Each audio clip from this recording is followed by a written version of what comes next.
জীবনের অর্ধেকটা সময় প্রবাসে চলে গেল। আমার মা বাবা ভাই বোন বউ বাচ্চা সবাই বলে আমি নাকি সফল প্রবাসী। আমার পরিবার নাকি গর্ব করে আমাকে নিয়ে।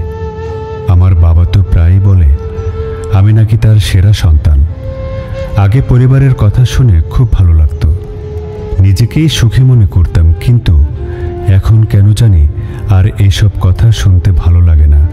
আর বিরক্ত লাগার কারণ হলো বয়সের ভার। যাই হোক, এখন ভাবছি দেশে চলে যাব। দেশে গিয়ে ব্যবসা করব, যে 25 লক্ষ টাকা আছে সেগুলো দিয়ে। বাড়িঘর তো সবই করলাম, এখন যে টাকাগুলো আছে সেগুলো দিয়ে কিছু একটা করে পরিবারের সাথে থেকে বাকি জীবনটা কাটিয়ে দেব। হঠাৎ একদিন বাবা বলল বাড়িতে বিল্ডিং তোলার জন্য। আমি বললাম বিল্ডিং তোলার টাকা কই পাবেন? তখন বাবা বলল কেন, ব্যাংকে যে টাকাগুলো আছে, ব্যাংকের টাকাগুলো না হলে কয়েক লাখ টাকা ঋণ করব, আর তুই প্রতি মাসে মাসে ঋণ শোধ করবি। আমি বললাম না বাবা, বিল্ডিং তোলার দরকার নাই। যদি বিল্ডিং তুলেন তাহলে যে আমার বাকি জীবনটাই প্রবাসে কাটাতে হবে। তখন বাবা বলল আমার অনেক দিনের ইচ্ছে বিল্ডিংয়ে ঘুমাবো। এদিকে বউ একই কথা বলছে, মাও বলছে পাশের বাড়ি অনেকেই বিল্ডিং তুলছে, আর তুই কেন তুলবি না? আমার ছোট ছোট ছেলে মেয়ে থেকে শুরু করে বাড়ির সবাই বলছে বিল্ডিং তুলতে।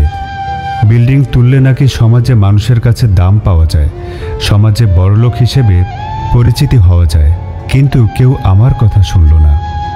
এদিকে আমার কষ্টটা কেউ বুঝল না। আমি জানি বিল্ডিং তুলে আমার আরও 10 বছর প্রবাসে থাকতে হবে, কারণ যে টাকাগুলো আছে তা বিল্ডিং তুলতে খরচ হয়ে যাবে। ছেলে মেয়েদের ভবিষ্যতের জন্য বাকি জীবনটা প্রবাসে কাটাতে হবে, কিন্তু এই প্রবাসী জীবনটা আমার আর ভালো লাগে না। আজ আমি অনেক ক্লান্ত, বয়সের ভারে শরীরের শক্তিগুলো প্রতিনিয়ত ঝরে পড়ছে। এখন আর আগের মতো কিছুই ভালো লাগে না। যখন বাড়িতে বললাম আমি দেশে চলে আসব, তখন আমার কথা শুনে সবাই অবাক হয়ে গেল। হাজারটা প্রশ্ন, কেন দেশে আসব, এই দেশে এসে আমি কি করব, এমন হাজারটা প্রশ্ন। আমার বাবা তো বলেই ফেললেন আমি নাকি দেশে এসে কিচ্ছু করতে পারবো না, দেশের অবস্থা নাকি ভালো না, আর আমার দ্বারা দেশে ব্যবসা করাটা অসম্ভব।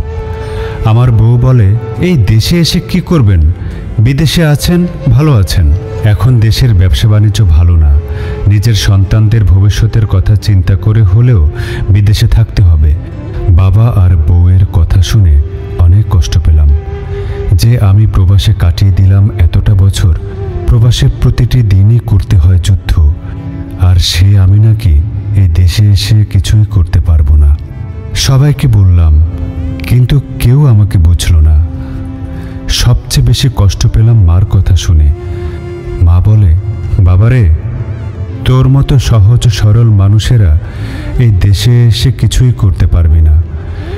এই দেশটা ভালো মানুষের জন্য নয়, যতদিন বিদেশে থাকতে পারিস ততদিন ভালো থাকবি। অথচ এই আমি অপরিচিত দেশে ভিন্ন ভাষা মানুষের সাথে বছরের পর বছর কাটিয়ে দিলাম। একজন সফল প্রবাসী বটে, অনেক টাকা পয়সা রোজগার করলাম। এই আমি নাকি নিজ দেশে গিয়ে কিচ্ছু করতে পারবো না। খুব জানতে ইচ্ছে করে, যারা দেশে আছে তারা কি বেঁচে থাকে না?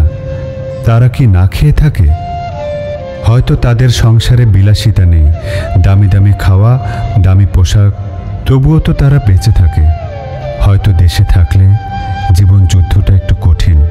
আমার সব কিছু ভুলে মেনে নিলাম পরিবারের সিদ্ধান্তকে, কারণ বাঙালিরা পরিবারবিহীন থাকতে পারে না। কিন্তু কেন আপন মানুষগুলো এত স্বার্থপর হয়? আমি তো চেয়েছিলাম বাকি জীবনটা ছোট একটা ঘর তুলে বউ বাচ্চা মা বাবাকে নিয়ে বাকি জীবনটা কাটিয়ে দেব। আমার চাওগুলো কেন প্রিয় মানুষগুলো বোঝে না? আজ যে আমি অনেক ক্লান্ত, আমি যে পারছি না বয়সের ভারে জীবনটাকে চালিয়ে নিতে। আমি জানি না আরও কত বয়স প্রবাসে কাটাতে হবে, হয়তো মৃত্যু অবধি। আর তা যদি হয় আফসোস নেই, আমিও চাই যেন আমার মৃত্যুটা একজন সফল প্রবাসী হিসেবে এই প্রবাসী হয়।